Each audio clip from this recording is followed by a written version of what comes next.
नमस्कार, आप देख रहे हैं न्यूज 72 और मैं हूं अनुष्का शर्मा। देश दुनिया की सबसे बड़ी और ताजा खबरों के साथ हाजिर हैं हम।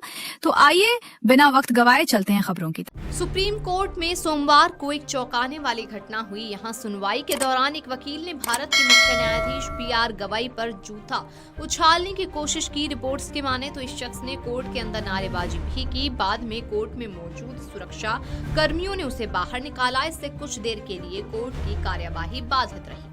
इसी बीच इस घटना के बाद समाजवादी पार्टी के राष्ट्रीय अध्यक्ष अखिलेश यादव ने ट्वीट कर अपनी प्रतिक्रिया दी। उन्होंने लिखा कि कुछ लोगों के हाथों में जाकर तो जूता भी खुद को अपमानित महसूस करता है। फिलहाल उनके इस ट्वीट की जमकर चर्चा हो रही है। सपा प्रमुख अखिलेश यादव ने अपने एक्स पर आगे लिखा कि पीडीए समाज का अपमान करने वाले ऐसे असभ्य लोग दरअसल अपने अहंकार के मारे होते हैं। इनकी प्रभुत्ववादी सोच नफरत को जन्म देती है और देश के सर्वोच्च न्यायिक पद पर बैठे व्यक्ति के लिए जितनी होती है उतनी ही समाज के सबसे कमजोर अंतिम व्यक्ति के लिए भी होती है। ऐसे लोग वर्चस्ववाद की बीमारी से घोर ग्रसित होते हैं। हम इसलिए कहते हैं पीडीए का मतलब है पीड़ित, दुखी और अपमानित।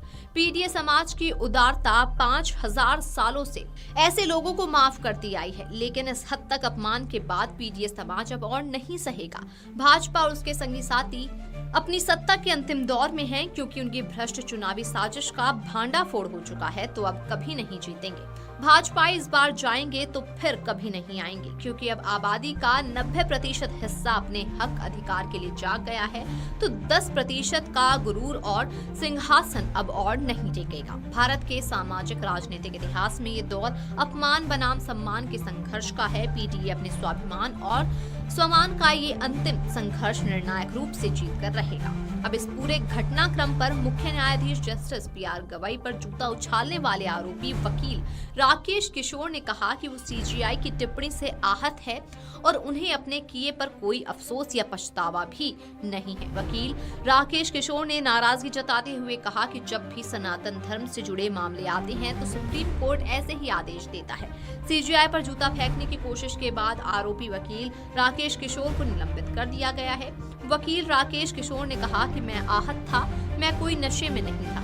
ये उनकी कार्रवाई पर मेरी प्रतिक्रिया थी। ना तो मैं डरा हुआ हूँ और ना ही मुझे अपने किए पर कोई अफसोस है। 16 सितंबर को मुख्य न्यायाधीश की अदालत में एक जनहित याचिका दायर की गई थी। मुख्य न्यायाधीश ने इसका मजाक उड़ाते हुए कहा, जाओ और मूर्ति से प्रार्थना करो और उससे ही अपना सिर वापस लगाने के लिए कहो।